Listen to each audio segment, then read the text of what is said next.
Where do we start? You gotta look up and not her the whole time. I don't care about that. Okay, so we're going to do Pippa's labor and delivery. I can barely remember anything. I'm already blocking stuff out. And I want to remember her story. And remember how tiny she was once. So it started on, we had Bee's birthday. Started with Auntie Bee's birthday, yeah, 30th birthday party. Auntie Bee's 30th birthday party. And I stayed the night at a hotel with her because she had a birthday at a hotel. Talk about all the stuff you did that day. Oh, this is going to be forever if we talk about it all. She did a bunch of stuff and overexerted herself. I ran a bunch of errands, like picked up birthday cake and presents and friends and things like that. And so I was feeling a little more exhausted than normal, and my stomach was, you know, doing more Braxton Hicks kind of things. Anyways, and I had Street Fighter 2 tournament with Uncle Pete and all the other boys. Yeah, at the hotel there was like a, what do you call those things? It's just a video. Old school arcade. Yeah, an arcade game thing, and they played that forever and ever. And anyway, I spent the night with Bea and at the hotel, and I woke up in the middle of the night having really light, crampy style contractions. And I kind of knew things were going to start moving along, but thought it would go really slowly because other things that happen with labor started to happen too. Signs that you learn about in class. And so I told Ryan when I came home that things were starting to happen. Everyone we talked to said, oh, it could take up to a week, it'd take 2 weeks. So he went to work like normal that night. I don't know what I did that day. This was Monday. I went to work, and then you the called 7th. me a couple of times that night, Yeah. and then kept saying you were having Cramps. Contractions that were cramps. They didn't really feel like they had a start and a finish like I thought contractions would. It was just almost like a headache that wells up and wells down, but, you know, contraction-y-ish, and not in my head. And then, you're going to have to help, hon. I really don't remember. I went through the next day. Yeah, through the next morning. Ryan's mom came over, and they started counting them and writing them down in a book. And by that time, it started to get very obvious, like start and stop. But they were still manageable. They were like really bad period cramps. And I could talk through them, I could breathe through them, I could make banana bread through them. I made 2 really good loaves of banana bread. Those were good, huh? Mm-hmm. And we did laundry and just tidied the house, and Ryan's mom bustled around all excited. And they were coming about every 5 minutes, but they weren't that strong. So we called the nurse's hotline a couple of times, and they said until you can't talk through them, don't come in. Yeah, we tried to sleep.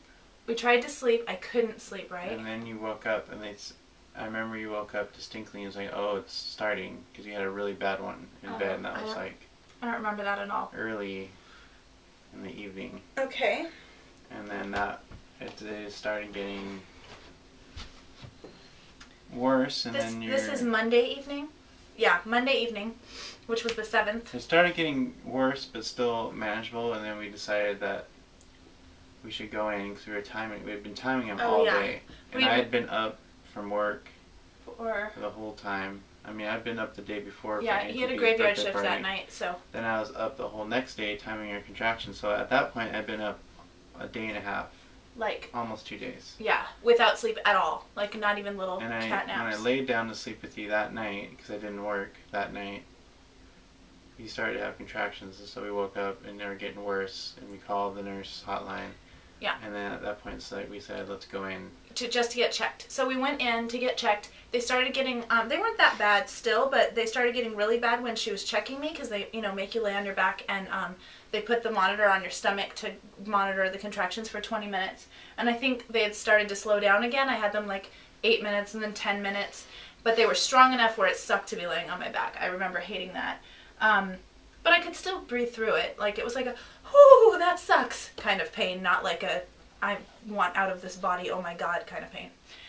So we came back home. No, we didn't.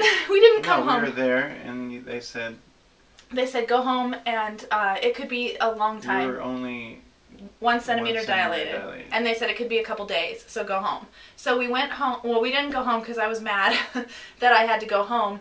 I said, let's go to Babies R Us. I have a $100 gift card. And Ryan's like, are you serious? And I was like, I don't want to just go home and wait for pain to come. Let's do something. So we went to Babies R Us, where I was having contractions through them. We actually have video footage of that because we were like filming things. Can you do that? We'll figure it out. Anyway, and And after a while, I was like, I'm over it. Let's get out of here. Let's go. So we bought one pair of baby nail clippers and a baby syringe, and then left. So we came home. By the time we came home, I was in pain. Yeah, you're having big ones. They were big, and we have footage of that too. I kept saying, film this because I'm not going to remember. I'm really good at blocking out traumatic events. And she got out the bouncy balls, like bouncing all over that. The exercise ball helped. Really bad. It helped for a little bit. Ryan tried to get me to lay down, and I was so exhausted that laying down felt wonderful until a contraction hit, and then I could not get myself up. Like, I couldn't even sit up. I couldn't get pulled up. The energy that it took and the time it took to sit up was half the contraction, and that was the worst feeling, to try and get up and not be able to.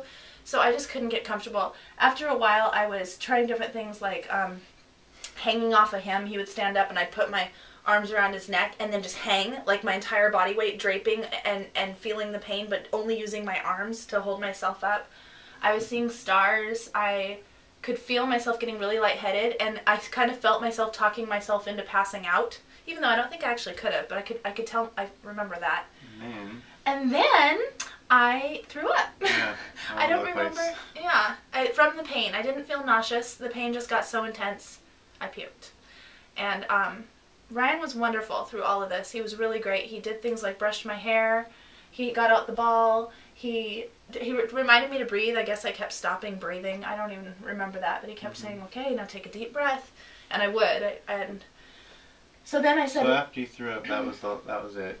I was throwing up while he was on the phone with the nurse's hotline, and they were trying to say, "Well, is she doing this? Is she doing this?" And he's like, "I think she's there. She's done. She needs to come in." And I was going in the bathroom. In the bathroom, I was going, "I can't take this anymore."